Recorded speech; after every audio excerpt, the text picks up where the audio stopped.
Bonjour, c'est Mathieu et Elisabeth. Bienvenue dans cette nouvelle vidéo de conversation en vrai français. Coucou à tous! Vous ne le savez peut-être pas, mais avant d'être bien rangé, comme on dit en français, avec moi, Mathieu était un vrai aventurier. On peut dire ça comme ça. Vague. Ok. Il a voyagé à travers le monde pendant quelques années. Oui, pendant 4 ans à peu près. Ouais. Aujourd'hui, on va donc parler de ses pires anecdotes de voyage.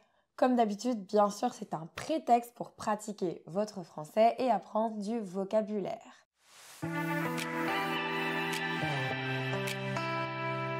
On va vous parler de différentes histoires. Par exemple, du jour où Mathieu a perdu 5000 $ en liquide, en cash. On va aussi vous parler du jour où Mathieu a demandé une autre femme que moi en mariage dans un hélicoptère. Et on va notamment également vous parler du jour où on a dû s'auto-rapatrier d'Italie au moment du Covid. Donc cette anecdote, elle nous concernera tous les deux. Excusez-moi pour ma voix, j'ai la voix un peu enrouée. Comme on dit, j'ai un rhume. Ça va être un petit peu plus difficile pour vous, mais je suis sûre que vous allez très bien nous comprendre et c'est un challenge supplémentaire. Comme d'habitude, nous avons préparé une fiche qui reprend tout le vocabulaire de cette vidéo. Elle est gratuite et vous pouvez trouver le lien dans la description. Avant de discuter de la première anecdote, je voudrais prendre une petite minute pour vous parler du partenaire de cette vidéo qui s'appelle Lingopie. Est-ce que je dois encore vraiment les présenter? Ça fait des années que je collabore avec cette plateforme de streaming qui est dédiée à l'apprentissage des langues. Je trouve que le concept est génial, je vous le dis très souvent. Si vous aimez apprendre du français avec des histoires, avec des intrigues, donc avec des films, des séries ou des documentaires, eh bien cette plateforme, elle est vraiment faite pour vous.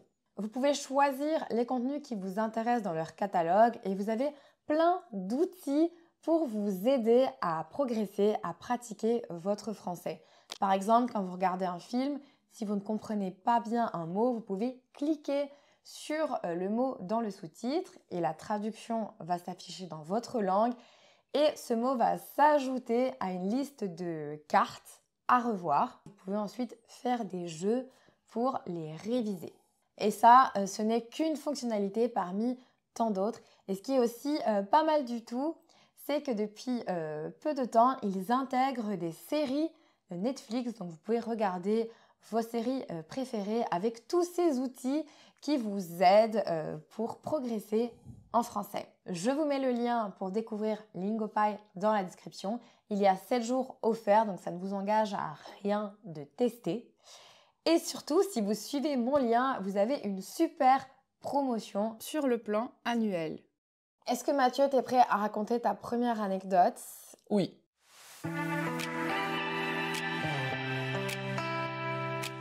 J'aimerais beaucoup que tu nous racontes le jour où tu as cru que tu allais finir en prison après avoir échangé avec un douanier américain. Oui. Alors, moi j'ai une image des douaniers américains qui est très spéciale parce que pour moi ils sont très méchants, ils sont très sévères et ils mettent beaucoup de pression. Oui, ils sont sévères, mais ça c'est une image que je pense que tout le monde a, cette image un peu en France. On a toujours un peu peur des douaniers quand on va aux États-Unis. Oui. En plus il y a des émissions de télé en France qui passent. Alors je ne sais pas si c'est le cas dans votre pays aussi. Mais en fait, c'est des caméras qui suivent des douaniers qui ont des doutes sur des passagers. Ils ne savent pas s'ils transportent de la drogue ou des choses interdites. Et c'est vrai qu'on voit les images on voit les douaniers qui sont un peu méchants, quoi.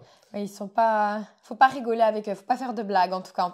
Oui, c'est l'image qu'on a. Faut pas faire de blagues avec les douaniers. Oui, exactement. Faut pas faire de blagues. Et donc, moi, j'avais un peu cette image, mais bon, je me disais toujours, en étant un peu sympathique, ça va le faire, tout ça. Donc, je vais aux États-Unis. Donc, à un moment, donc c'était en 2013, j'ai passé à peu près 3 mois aux États-Unis où j'avais loué une voiture.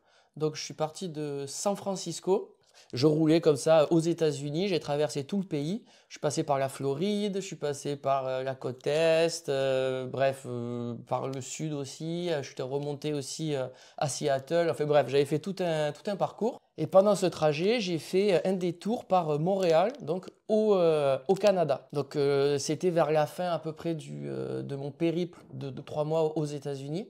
Donc je passe la douane, je vais au Canada, ça se passe très très bien. Le douanier canadien était très gentil. Je passe, je fais ce que j'ai à faire à Montréal. Et puis je retourne aux États-Unis pour aller à Chicago. Tu étais resté combien de temps à Montréal?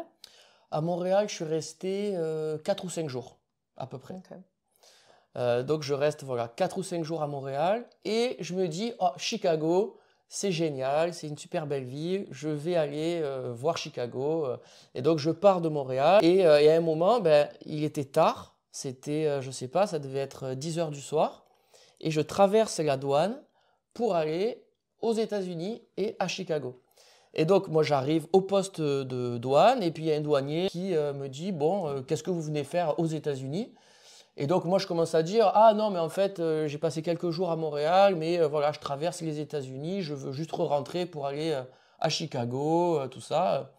Et puis la personne se fait vraiment insistante, elle me pose de plus en plus de questions, elle me dit mais pourquoi vous avez quitté les États-Unis? Je ne comprends pas votre histoire de vous revenez juste pour passer quelques jours à Chicago, montrez-moi votre passeport, enfin bon et voilà, il me demande beaucoup de choses. Donc je lui donne le passeport, il regarde, il me dit bon, allez vous garer un peu plus loin. Donc bon, je me dis ok, là s'il veut que je me gare, c'est qu'ils vont m'interroger.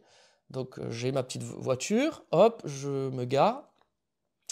Là, il y a quelqu'un qui vient me chercher, donc c'était une autre personne qui vient me chercher, quelqu'un de très très grand. Et en fait, il était hyper impressionnant, il avait une carrure vraiment énorme. Et il avait son habit de douanier qui le rendait encore plus balèze, quoi. Et bon, et donc moi, voilà, il me dit de le suivre, donc je le suis dans un bureau. Et puis là, il me pose des tonnes de questions sur ce que j'ai fait aux États-Unis. Il me demande mes billets d'avion, parce que je devais partir quelques jours après, mais il voulait vraiment avoir les billets. D'où venait tout mon argent ce que je faisais, enfin bref, il n'arrêtait pas de me poser des questions, il me demandait de noter aussi tout ce que je disais, il me disait voilà, vous marquez combien vous avez sur votre compte en banque, enfin bref. Et ça a duré à peu près 1 heure et demie, où en fait il reposait sans cesse les mêmes questions. Après, il a fait venir un chien pour fouiller dans ma voiture. Et en pas fait, ce genre de chien, à mon avis. Hein. Non, c'était pas Pastis. C'était un chien un peu plus gros. C'était pas un chihuahua. C'était pas un chihuahua. Et en fait, il me faisait attendre. Après, il revenait, il me reposait des questions. Il a pris mon téléphone aussi et il fouillait dans mon téléphone. Et dans ces situations, même si on n'a rien à se reprocher, en fait, on a toujours peur. On se dit toujours, je sais pas, imagine, il y a un ami qui m'a fait une blague sur Messenger, je sais pas, une blague de mauvais goût, mais sur un truc. Le douanier, il tombe dessus, il comprend pas que c'est une blague, et je peux finir au poste. Et bref, donc voilà, donc ça se passe comme ça, il n'arrête pas de me poser des questions. Et puis au bout d'un moment, il me dit, écoutez, je vais vous refuser l'entrée aux États-Unis. Alors là, je fais, en plus c'est en anglais, donc même si je parle un peu anglais, c'est vrai que quand on n'est pas fluent, parfaitement bilingue dans la langue, c'est déjà un peu difficile de parler. Alors en plus, face à un douanier et dans ces circonstances, c'est vraiment horrible. Et donc il me dit, ben, non, vous ne pouvez pas rentrer aux États-Unis. Alors là, je me dis, c'est pas possible. Qu'est-ce que j'ai, quoi? Il dit, parce que en fait, vous avez du bois dans votre coffre et c'est interdit. Il faut savoir que ce bois que j'avais dans mon coffre, en fait, c'était du bois qui venait des États-Unis, donc qui n'était pas du Canada, parce que à un moment, quand je roulais, ben, je campais un peu, donc j'avais du bois pour me chauffer, pour cuisiner, et donc j'avais pris du bois dans mon coffre. Et donc il me dit, interdiction de rentrer sur le territoire avec votre bois, donc vous sortez, vous passez au Canada, vous jetez votre bois et vous revenez après. Donc je dis, ok, donc je sors, je passe la douane, donc le douanier du Canada me dit qu'est-ce que vous venez faire au Canada? Et je dis bah en fait c'est le douanier américain qui m'a dit que j'avais du bois, tout ça, tout ça. Bon, il m'a dit ok, allez-y, jetez votre bois. Mais déjà, t'as de la chance parce qu'il aurait pu dire non, non, non, on veut pas de ce bois américain. Oui, c'est ça, le douanier. Il aurait pu dire la même chose. Le douanier du Canada aurait pu me dire d'où il vient ce bois et ça aurait pu être un cercle sans fin.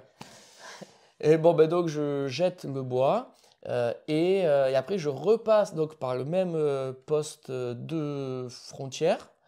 Et là, c'est un autre agent qui m'interroge et il me dit ok, bonsoir, qu'est-ce que vous venez faire aux États-Unis? Et il reprend les mêmes questions. Et donc là, je me suis dit c'est pas possible et je vais repartir pour 1 heure et quelques d'interrogatoire.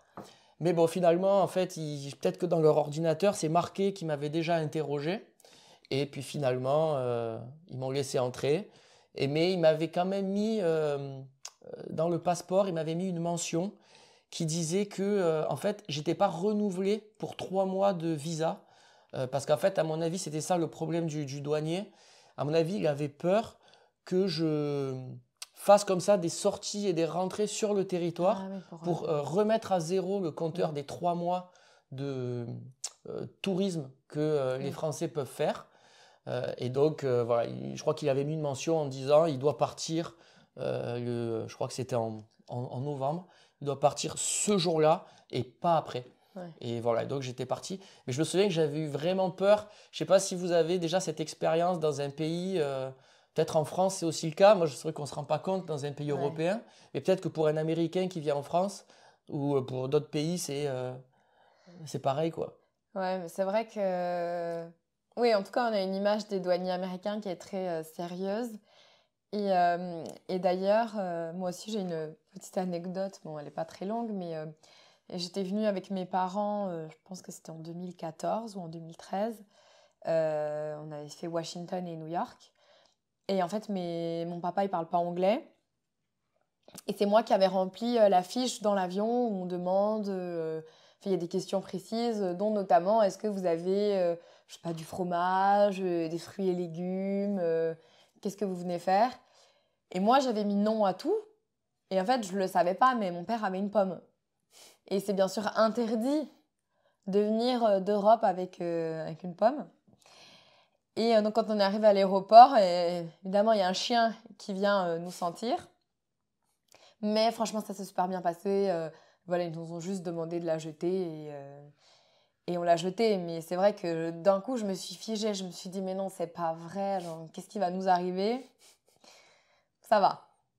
Pour le coup, je pense que ça leur arrive souvent. Hein, des gens qui oublient, qui avaient des sandwichs, ce genre de choses dans leur sac. Et ça doit arriver souvent à l'aéroport. Ouais, je pense qu'ils ont l'habitude. Ils sont plus méchants avec des gens qui soupçonnent de vraiment vouloir faire des choses graves, quoi. Ouais. Mais d'ailleurs, tu as aussi une autre anecdote, non, avec... je sais pas si c'était un douanier ou si c'était la police aux frontières, mais là, je pense que c'était au Royaume-Uni, avec ton passeport qui était troué. Oui, c'est vrai, oui. Effectivement, il y a une autre histoire avec un douanier. C'était un moment où j'avais fait un voyage à Londres et en fait, je me souviens qu'au moment de partir de France à Londres, il n'y avait pas eu de problème. Mais au moment de revenir de Londres jusqu'à Paris, là, et donc, il y avait quelqu'un avant de rentrer dans le train, du personnel de douanier d'Angleterre, qui m'a demandé ma carte d'identité. Donc, je lui donne et il me regarde comme ça, il regarde la carte, il me dit mais ça va pas le faire parce que votre carte d'identité est fausse.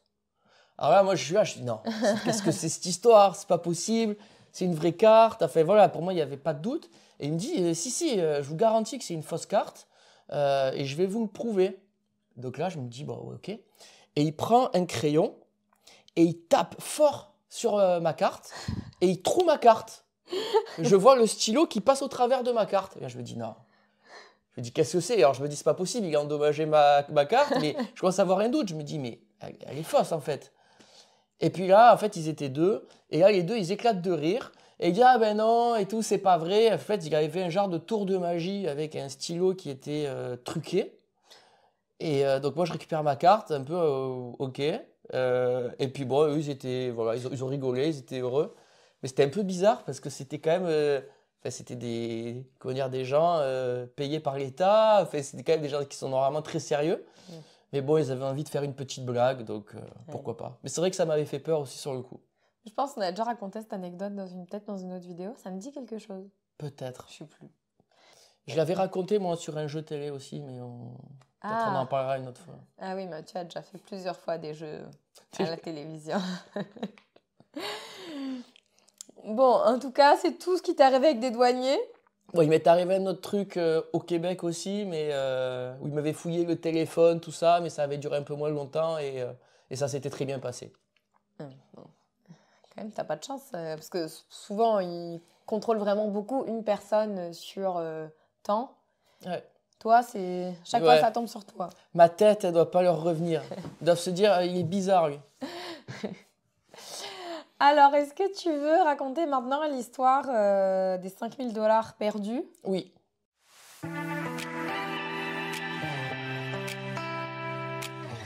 Comment j'ai perdu 5 000 $, encore une fois, aux États-Unis? Alors, en fait, moi, je suis quelqu'un qui déteste payer des choses qu'il ne devrait pas payer, notamment les frais bancaires. Et donc, ça me fait prendre des risques. Là, donc, j'avais prévu donc, de faire ce voyage aux États-Unis, donc de traverser les États-Unis en voiture.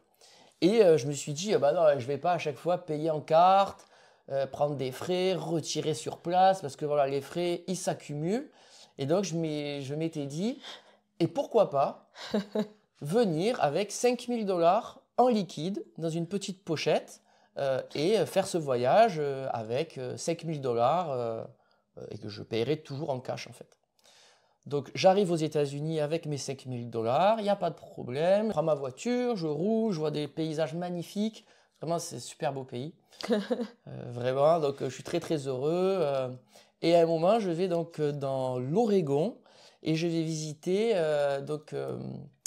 un endroit qui s'appelle Crater Lake. C'est sublime, c'est un grand lac, c'est super beau.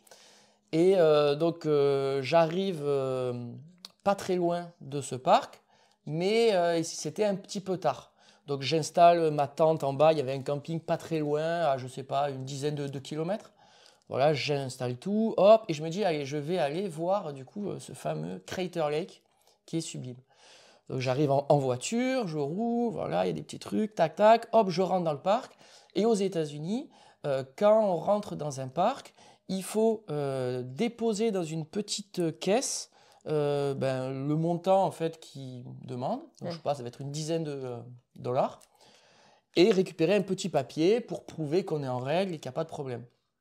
Donc moi je sors, hop, je mets l'argent, je prends le petit ticket et je rentre dans le parc en voiture. Je rentre, je me gare, je regarde, c'est super beau, je me dis waouh, c'est quand même joli, les États-Unis, c'est super beau, tout ça. Je suis très très heureux. Et puis je repars et là la nuit vraiment commence à tomber parce que c'était un peu tard. Je repars et puis au milieu du chemin vers mon camping, je sais pas, d'un coup je suis pris d'un réflexe, je me dis je vais vérifier si j'ai encore quand même ma pochette avec les 5 000 $. Et accessoirement, il y avait tous tes papiers dans cette pochette. Passeport, pièce d'identité, permis de conduire. Oui, j'avais tout regroupé dans un même endroit, ce qu'il faut jamais Ouais, faire. ne faites jamais ça.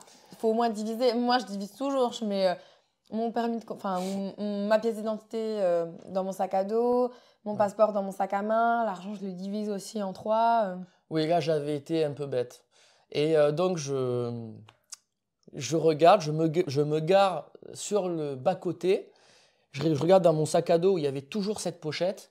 Et là, la panique. Je ne sais pas si ça vous est arrivé ou vous cherchez un truc et vous ne le trouvez pas et c'est hyper important, votre téléphone ou quoi. Et là, il y a l'adrénaline qui monte et je me dis, c'est pas possible, je l'ai perdu en fait à Crater Lake.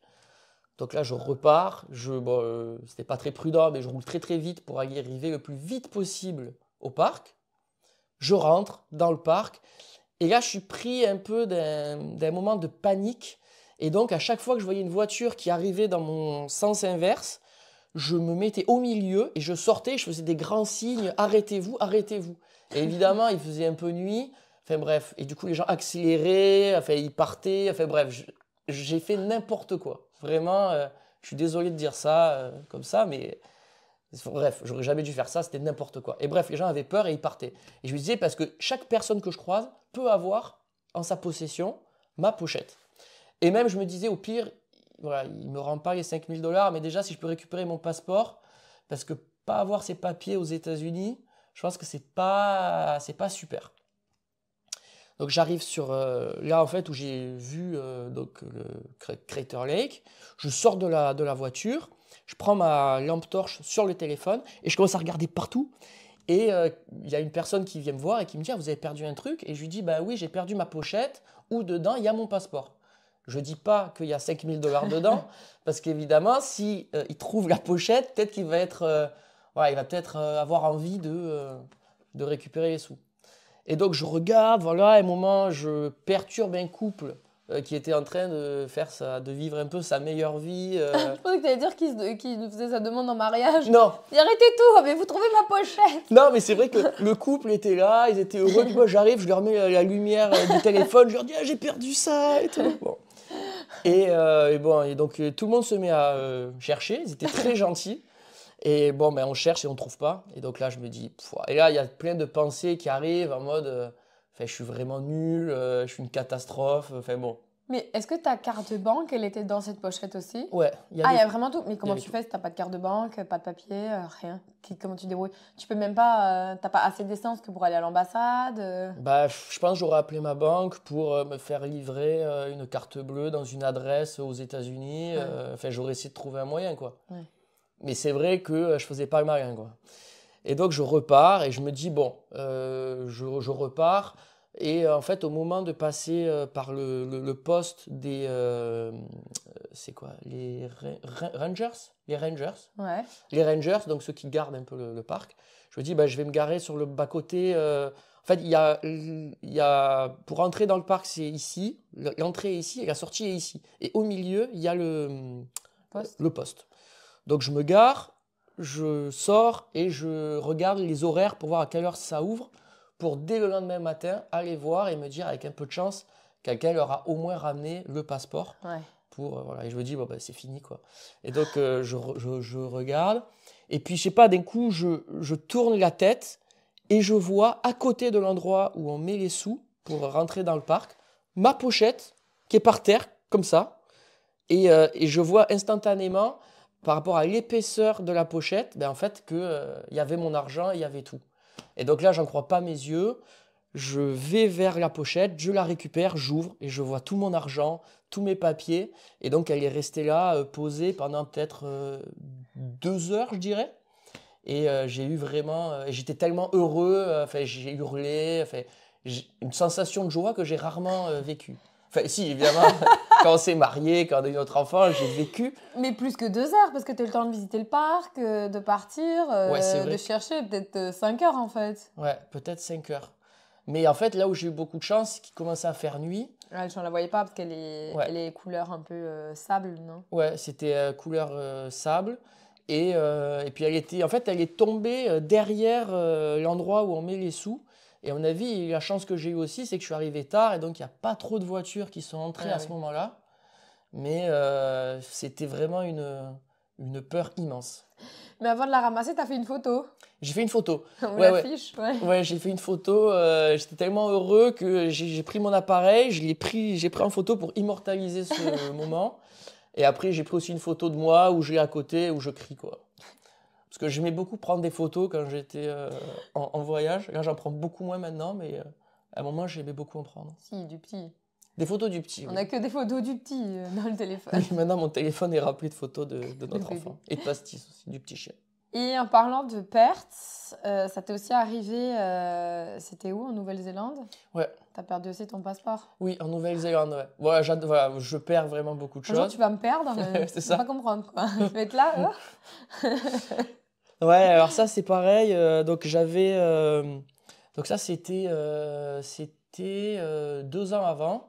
Donc, pareil, j'ai visité un peu toute la partie Océanie. Et je m'étais dit, ah, ben, je vais traverser la Nouvelle-Zélande, donc du nord au sud et après du sud au nord, en voiture, où je dormais dans des auberges après le soir, et après en van du sud au nord. Et donc, ben, voilà, je traverse le pays. Voilà, c'est sublime, quoi. La Nouvelle-Zélande, c'est vraiment un pays extraordinaire. J'ai adoré visiter ce pays. Et en fait, je garde cette image d'un pays où les gens sont très gentils, parce que c'est vrai qu'à chaque fois, j'ai eu des très bonnes expériences. Et bref, donc je remonte pour revenir donc, au nord de la Nouvelle-Zélande, revenir à Auckland où je devais prendre mon avion pour aller en Australie. C'était à la fin. Partir. Je devais partir. Et aussi, tu devais partir, ton visa, il était terminé, non? C'était pas ça? j'avais encore j'avais 3 mois, donc il me restait encore un petit peu de temps. Ah. Et donc, je remonte. Et comme je devais à un moment vivre aussi en Australie juste après, je m'étais dit, ben, je vais m'inscrire à une salle de sport en Nouvelle-Zélande où il y a il y a des filiales qui fonctionnent avec cet abonnement en Australie, donc à Melbourne. Ça s'appelait Anytime Fitness. Et donc, je vais à Anytime Fitness sur le chemin. Je me dis, ben, je vais m'inscrire et je vais faire une séance de sport. Je rentre dans la salle et je veux m'inscrire. Donc, la personne me dit OK et tout ça. Et je lui dis, est-ce que vous voulez que je vous donne mon passeport? Au moins, vous avez toutes les informations. Et la personne me dit, non, j'ai pas besoin du passeport. M'en fous. Je fais, OK. Je dis, bah, écoutez, je vais quand même vous le donner. Au moins, vous l'avez. Vous avez toutes les informations. Et donc, je regarde dans ma pochette. C'est toujours la même d'ailleurs. Et là, je vois plus de passeport. Je me dis. Et en fait, je sais pas si vous avez ce truc-là où quand vous avez un truc en tête et que quelqu'un vous parle, vous entendez plus en fait ce que la personne vous dit. Ben, moi, j'étais dans ce moment-là. En fait, je pensais à mon passeport. Je me disais, mais où est mon passeport? Où est mon passeport? La personne me parlait, mais ça rentrait plus. J'étais juste dans mes pensées. Donc, on termine. Je sors de la salle. Et là, je vais dans le van et je le retourne. C'est-à-dire, le van, je le retourne de tous les côtés. Et je me rends à l'évidence. J'ai perdu mon passeport. Et là, je me dis, catastrophique, parce que j'avais tout prévu en Australie. Enfin, je me dis, c'est une catastrophe, je suis bloqué en Nouvelle-Zélande. Donc, je me dis, bon, ben, c'est pas grave. Je vais aller voir l'ambassade de France à Wellington, qui était pas très loin, et ils vont me refaire mon passeport. Il n'y a pas de souci. C'est en urgence, vous me refaites mon passeport, et il n'y a plus de problème. Donc, je vais à Wellington, à l'ambassade de France, et donc, je dis bonjour, j'aimerais refaire mon passeport en urgence parce que voilà, je dois partir en Australie. Et puis la dame de l'ambassade, elle me dit, mais ça se passe pas comme ça en fait. Vous refaites pas un passeport en urgence parce que vous devez partir en vacances. On refait les passeports en urgence s'il y a une vraie urgence, s'il y a un décès, s'il y a un truc. Mais là, pour vos vacances, bah, voilà, dites au revoir à vos vacances, quoi. C'est bizarre qu'elle ait dit ça parce que moi, j'ai déjà fait un passeport en urgence. Enfin, c'était une carte d'identité, mais c'était pareil. Pour. Bah moi, en tout cas, je me souviens très bien de cette personne. Elle était très agréable, hein, d'ailleurs. Mais elle m'a dit, ah non, non, c'est mort. Enfin, parce que normalement, quand tu fais un passeport en urgence, tu payes plus cher. Bah ouais. Mais ils n'ont même pas à savoir la raison, normalement. C'est un peu bizarre. Bah ouais, là, c'était... bah non, quoi. Donc, en fait, ils m'ont dit, bah, si vous voulez, on lance la procédure maintenant pour faire votre passeport. Par contre, vous l'aurez dans 2 ou 3 semaines. Ou alors, vous le cherchez un peu mieux, vous passez un peu de temps à le chercher pour le trouver, et à ce moment-là, vous pouvez partir. Mais attention, parce que si jamais on lance la procédure pour vous refaire le passeport, votre passeport, même si vous le retrouvez, vous ne pourrez pas l'utiliser. Et tu devais partir combien de jours plus tard? Je devais partir 1 semaine après. Donc je me dis, ok, ne faites rien. Je dis ça à la personne de l'ambassade. Ne faites rien, je vais chercher. Donc là, je savais que ce n'était pas dans mes affaires parce que j'avais vraiment tout fait. Donc je me pose dans un café à Wellington, je prends un petit cahier et je note vraiment tous les endroits où je suis allé depuis le dernier moment où je me souviens avoir eu le passeport entre mes mains. Donc je note les villes, je note tout, tous les cafés, tous les bars, tout ça. À Wellington aussi, parce que j'étais déjà passé par là, je vais voir les bars. Et là, il y a toujours une fausse joie d'ailleurs. Quand j'allais voir dans les cafés, je disais, est-ce que vous avez trouvé un passeport? Ils me disaient, oui, on a trouvé, il y a un passeport, effectivement. Et ils me montraient, c'était jamais le mien. Et ça, à chaque fois, il y avait ce sentiment de fausse joie qui était horrible. Donc, je me pose dans un café, hop, voilà, je fais la liste. Je téléphone à tout le monde. Est-ce que vous avez trouvé un passeport? À chaque fois, c'était pareil. Alors, oui, on en a un. C'est quoi votre nom? Ah non, c'est pas ça. Et donc, j'ai appelé énormément de monde et j'ai fini ma liste. Fini, enfin, il n'y avait pas de passeport. Et là, je me dis, waouh, c'est pas possible. Pareil, je commence évidemment, je m'insulte, je m'auto-insulte. Je me dis, je suis vraiment une merde. Euh, et, euh, et puis d'un coup, je vois quelqu'un qui m'appelle sur mon téléphone. Et là, je savais que ça venait de cette liste parce que c'était un téléphone qui était juste Oui, c'est pour... prépayé. voilà, c'était prépayé, c'était juste pour le voyage. Donc, quelqu'un qui me rappelle, c'est quelqu'un que j'avais déjà appelé. Et sauf si ça avait été une pub ou quoi, mais bon, ça ne Ouais. m'était pas arrivé. Donc, je décroche, et là, c'est le poste de gendarmerie d'une ville où j'étais, où j'avais appelé. Et ils me disent, bonne nouvelle, en fait, on a votre passeport, quelqu'un vous l'a ramené. Donc là, j'étais super content. Je dis, est-ce que vous pouvez me dire qui c'est qui vous l'a ramené? Comme ça, je peux lui payer une bière et tout et tout. Il me dit, ah non, non, ils l'ont juste mis dans une boîte aux lettres. Et voilà. Et en fait, je l'avais oublié dans un café. Alors, je sais pas pourquoi j'avais sorti mon passeport dans un café. Et quelqu'un l'a très gentiment pris, a pris du temps pour aller dans un poste de police, enfin, le déposer. Et en fait, depuis ce jour-là, j'ai une estime incroyable pour les Néo-Zélandais. Je sais pas, je fais un transfert en fait. Je me dis que cette personne représente tous les Néo-Zélandais. Donc, tous les Néo-Zélandais sont très gentils. Alors que bon, c'est pas aussi simple, évidemment. Mais voilà, super. Ça se finit super bien et j'étais tellement heureux aussi de retrouver mon passeport. Mais d'ailleurs, ça m'a fait penser parce que tu as parlé de fausses joie. C'est pas quand tu étais en Nouvelle-Zélande ou en Australie aussi que tu as cru que tu avais gagné au loto? Ah oui?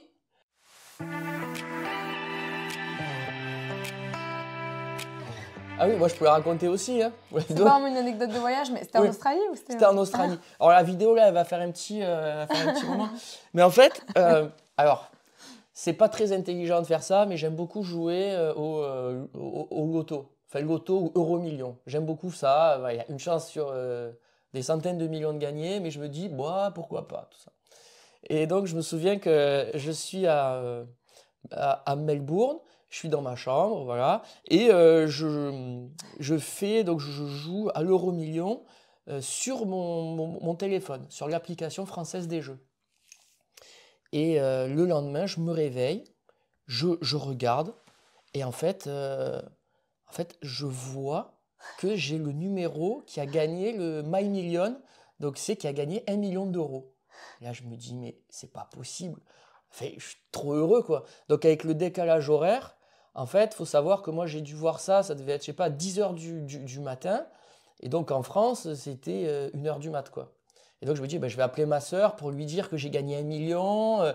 Fait, de suite, je commence à m'imaginer. Je me dis, ah, mais je suis en Australie, comment je vais récupérer mon gain? J'espère que la Française des Jeux va pas me faire de problème. Fait, je rentre dans un truc, je suis tellement heureux.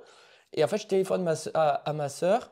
Et en fait, je me rends compte que pendant que ça sonne au téléphone, que je suis pas en train de regarder le résultat, je suis en train de regarder mon ticket de jeu. En fait, je pensais que mon ticket de jeu, c'était le résultat. Et là, tout de suite, je comprends mon erreur, je raccroche. Donc, j'espère que j'ai pas réveillé ma sœur. Et en fait, non, en fait, j'avais pas gagné. Et en fait, ce qui est horrible, c'est que du coup, maintenant que j'ai eu cette sensation que j'ai gagné, en fait, j'ai envie de la revivre. Et donc, je rejoue, quoi. Je rejoue plus souvent. Oh, que t'as pas gagné. Alors que j'avais pas gagné. Mais là, c'est marrant parce que je commençais à m'imaginer, ah, je vais acheter ça, je vais faire comme ça, je vais dire à la Française des Jeux que je suis en voyage, parce que je crois qu'il faut être résident en France, en fait, pour avoir son gain. Et j'étais pas résident. Donc, déjà, j'ai peut-être demandé à un ami de récupérer le gain pour moi. Enfin, j'étais vraiment dans un truc. Mais bon, ouais. Donc, c'est effectivement une autre histoire, ouais.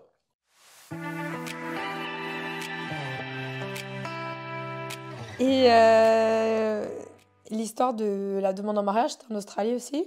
Et ça, c'était en Nouvelle-Zélande, ça. Ah ben, retour en Nouvelle-Zélande alors. Alors, en fait, en Nouvelle-Zélande, donc voilà, j'ai roulé un petit moment. Et à un moment, j'arrive dans un endroit, ça s'appelle Friends Glacier. Enfin, c'est un glacier qui est super connu en Nouvelle-Zélande, qui est super beau. Et je me suis dit, ah ben, je vais visiter, je vais faire un tour d'hélicoptère pour monter en haut de la montagne et voir un peu ce qui se passe, parce que ça a l'air super beau. Et donc je me gare là où les personnes font vivre ce genre d'expérience aux locaux ou aux touristes. Et je rentre et je dis bonjour, est-ce qu'il y a moyen de faire un tour d'hélicoptère? Et la personne me dit qu'en fait, il n'y avait plus de place, fait qu'ils ne faisaient pas de vol, mais que si je voulais, parce qu'ils étaient en train en fait de refaire leur catalogue de pub, de promotion, que si je voulais, en fait, ils pouvaient m'offrir le tour en hélicoptère à la condition que j'accepte d'être pris en photo pour une mise en scène où en fait, il me donnait une bague. Donc je faisais le voyage avec une femme aussi, enfin avec une autre Pas femme, moi, ouais. avec une femme, donc pas Isabelle. Et je devais donc me mettre à genoux, faire une demande en mariage. Comme ça, eux, ils avaient des jolies photos sur la montagne. Je pense que ça devait, pour dire un peu à ceux qui hésitaient, dire, ah, ben, ça peut être aussi un endroit magnifique pour faire une demande. Et donc, ben, j'ai accepté. Je suis allé en haut de la montagne, c'était super beau. J'ai fait ma demande en mariage à une femme. Tu t'es mis à genoux. Je me suis- Même moi, tu t'es pas mis à genoux. Oui, voilà, c'était le script, quoi. Oui, mais tu avais déjà fait cette répétition. Oui, mais moi, c'était plus avec toi, c'était spontané, tu vois. Et en fait, ce qui est triste, c'est qu'ils avaient dit qu'ils m'enverraient les photos et ils me les ont jamais envoyées. Donc, je leur avais envoyé un email quand même en disant, ah, j'avais fait ça, tel jour, tout ça. Et T'as pas répondu. non, ils m'ont jamais répondu. Oh. Et donc, j'ai pas eu. C'est vrai que j'aurais aimé quand même avoir le catalogue pour voir ces fameuses photos où je suis à genoux et où je fais une demande en mariage. Mais c'était marrant. Ils m'avaient proposé ça. Je pense que j'ai eu de la chance. Ils ont dit, ah ben il y a un gars là qui vient, on a besoin de quelqu'un. Ils m'ont proposé ça. Et c'est vrai que c'était super beau. Donc voilà, tu vois, c'était une fausse demande. Encore Donc, heureux. bah oui. Heureusement, je suis pas un plan B, hein. Ah bah non.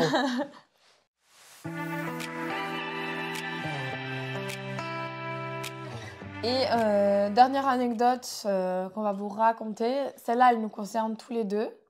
Franchement, on a vraiment été trop bêtes. Enfin, on était vraiment dans une espèce de déni. C'était notre premier voyage à l'étranger en plus. Oui. En février 2020, on décide de partir en vacances une semaine à Rome. Donc moi, j'avais fait mon Erasmus là-bas pendant 6 mois. Donc je me disais, chouette, j'emmène Mathieu pour nos premières vacances dans un endroit que je connais. Je vais pouvoir lui faire découvrir la ville, tout ça. Et bah, c'est vrai que, je ne sais pas si vous vous rappelez de cette période, février, mars, jusqu'à juin 2020. Donc on part et c'est vrai qu'en fait, il n'y avait personne. On allait au resto, on était quasiment tout seul. On visite le Colisée, on fait des photos, on est seul. Ouais. Au Vatican, il n'y a personne. Et j'ai vécu là-bas. Donc je le sais qu'en fait, il y a tout le temps énormément de gens. Et moi, je me disais, oh ben non, c'est parce qu'on est en février, donc il n'y a pas grand monde. On est hors période de vacances scolaires, donc c'est normal. Voilà, c'est un peu normal qu'on soit seul. Alors que je le sais que c'est pas normal. Et d'ailleurs, on y est retourné en février 2024. Ouais. On pouvait même pas marcher dans la rue via Del Corso. Je ne sais pas si vous connaissez un peu Rome, mais c'est des rues commerçantes. Tellement il y avait du monde. Donc vraiment, je pense qu'on était dans le déni de l'existence du Covid. Et donc voilà, on fait tous nos trucs. On mange des tiramisu, on mange des pâtes. On était trop contents. On était trop contents. La ville était quasiment pour nous. Je ne sais pas si vous en souvenez, mais un des premiers pays, en tout cas en Europe, à avoir fermé ses frontières, c'était l'Italie. Il y avait un gros cluster en Italie. C'est un peu là vraiment que ça a pris en Europe, en tout cas dans mon souvenir. Et donc on est là, on mange des glaces, on est content. Et je pense que c'est le lundi soir, donc on était censé repartir le vendredi. On était là depuis peut-être 3 jours déjà. Le lundi soir, moi en plus quand je suis en vacances, je regarde assez peu mon téléphone, encore moins Internet et encore moins Twitter. Donc on a été manger dans un super bon resto, on rentre et tout ça. Mathieu, il est toujours sur son téléphone, d'ailleurs je lui reproche. Mais bon, là, heureusement qu'il était sur son téléphone. Et là, il voit à 22h le lundi soir que sur Twitter, que le Premier ministre, je pense que c'était italien, annonce la fermeture des frontières de l'Italie à cause justement du Covid. C'était ça. Hein. Ouais, c'était ça. Donc là, notre sang n'a fait qu'un tour. On dit, bon, ben, qu'est-ce qu'on fait on ne veut pas rester bloqué en Italie. En plus, ben, on avait un travail à l'époque. Enfin, un travail... Là, on travaille, mais je veux dire, on avait un employeur. On n'avait pas d'ordinateur avec nous. On était dans un tout petit Airbnb. Je pense que ça devait faire 15 mètres carrés. Ouais, et encore. Ouais. C'était vraiment petit, ouais. C'était vraiment petit. On dit, bon, qu'est-ce qu'on fait on va prendre un vol immédiatement. Et donc, Mathieu regarde. Et le lendemain, il y avait des vols. Et bon, on s'est dit, bon, on va se faire arnaquer, on va payer ça, je sais pas combien. Au final, c'était pas si cher. Hein. Ouais. Je pense qu'on a peut-être payé 90 € par personne. Oui. C'était vraiment étonnant que ce soit aussi peu cher. Oui. Donc, on réserve le vol pour le lendemain matin. On fait vite nos valises. Enfin, on était un peu stressés. Tu m'avais offert un match Ouais, c'est vrai. de foot. l'AS Rome Ouais. À domicile et jamais pu aller le voir et ils n'ont pas remboursé. Et... Ouais. Et donc, on fait toutes nos valises. Moi, j'écris au monsieur du Airbnb. Je dis, je suis désolée, on doit rentrer en France. On part demain. En plus, il était tôt, je pense, le vol, il devait être à 9 h du matin. Donc, on est peut-être parti à 6 h du Airbnb. Je dis, voilà, on laisse les clés à l'intérieur et on part. Et effectivement, le lendemain, on est parti, on avait nos sacs. Enfin, on avait l'impression qu'on était en train de fuir le pays. C'était un peu le cas. Et on a vraiment eu beaucoup de chance parce qu'en fait, les vols donc, du mardi, ce sont les derniers vols qui sont partis pour la France. Après, tous les vols ont été annulés, ils ont tout bloqué. Ouais. Et nous, bon, quand même, je disais qu'on était seuls, mais on avait quand même croisé des gens. Parce qu'il me semble qu'en France, c'était les vacances scolaires. Donc, il y avait des familles un peu qui étaient à Rome en même temps que nous. Et on en avait croisé. Et je peux bien imaginer qu'eux, ils n'étaient pas sur Twitter lundi à 22 h. Donc, à mon avis, ils sont restés bloqués. Ils ont certainement dû être rapatriés par l'ambassade. Ouais, ça a dû être, ils ont dû rentrer dans un processus assez complexe. Donc, nous, on s'en est pas trop mal tirés au final. Ouais. Même si, quand même, des gens nous ont dit qu'on avait été irresponsables. Ouais. Parce que c'est vrai qu'à l'époque, il y avait quand même beaucoup de... Enfin, on voyait dans les journaux télé, tout ça. Enfin, il y avait des gens dans des... combinaisons dans les métros et tout, enfin, c'était un peu... Oui, mais en fait, c'était encore un peu la période où on disait, bon, c'est une grosse grippe, ça va passer. Ouais. Et en fait, non, je pense que ça s'est vraiment accéléré pile au moment où on était là. Et on a dû rentrer. Et en France, le confinement, il a démarré qu'une semaine, 1 ou 2 semaines après. Ouais, en mars, ouais. Parce qu'à nouveau, même après avoir vécu ça, j'étais un peu dans le déni parce que je me souviens très bien le moment où ils ont annoncé toute la fermeture des restaurants et le début du confinement. J'étais au restaurant avec des copines. Donc, je pense que ça c'était toujours pas monté dans mon cerveau que le monde entier allait être mis en pause. Après, c'est grâce à ça, en quelque sorte, grâce au Covid, qu'après, on a vécu ensemble. Après, on a acheté cet appartement. Et c'est vrai qu'on ne vivait pas ensemble. Mathieu, il avait son appartement et moi, j'étais en colocation. Et une semaine après, effectivement, on a annoncé le confinement. On s'est dit, bon, qu'est-ce qu'on fait? Est-ce qu'on va être séparés pendant on ne sait pas combien de temps? Et non, on a décidé de commencer à vivre ensemble alors que ça faisait pas très longtemps qu'on était ensemble. Mathieu, il est venu, il a porté tous mes sacs. On est allé chez lui. Et c'est vrai que, à nouveau, chez toi, c'était pas très grand. C'était 40 mètres carrés. Il n'y avait pas vraiment de pièces qui fermaient, donc on ne pouvait pas trop avoir d'intimité. Et en fait, on s'est dit, en fait, si ça se passe bien là, quand on est enfermé à Paris, c'était quand même assez restrict. Enfin, il y avait beaucoup de restrictions. On ne pouvait pas sortir de chez nous et aller à plus de 1 km. C'est pas beaucoup, 1 km, c'est un quart d'heure de marche. Ouais. Donc, il fallait qu'on auto-remplisse une attestation pour dire je me donne le droit de sortir. Pour aller faire des courses ou pour prendre l'air. Ouais. Donc, on s'est dit, si ça marche dans ces conditions, ça marchera certainement toute la vie. Oui, c'est ce qu'on s'est dit. Après, dès qu'on est sorti un peu de ça, tout de suite, j'ai proposé à Elisabeth, allez go, on va acheter un appart. Parce que... Ouais, alors qu'on n'avait même pas étaient sur le même bail de location ensemble. Moi, j'étais juste venue chez toi 2 mois. Ouais. On s'est dit non, on passe pas par l'étape location, on achète directement ensemble. Et, bon, c'est pas trompé, je pense. Non, ça va. Ça va? Non. Ça passe. Voilà.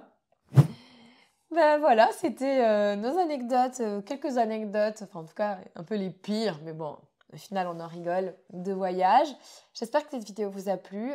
N'oubliez pas que vous pouvez télécharger la fiche de vocabulaire pour réviser tous les mots qu'on a vus dans le cadre de cette vidéo.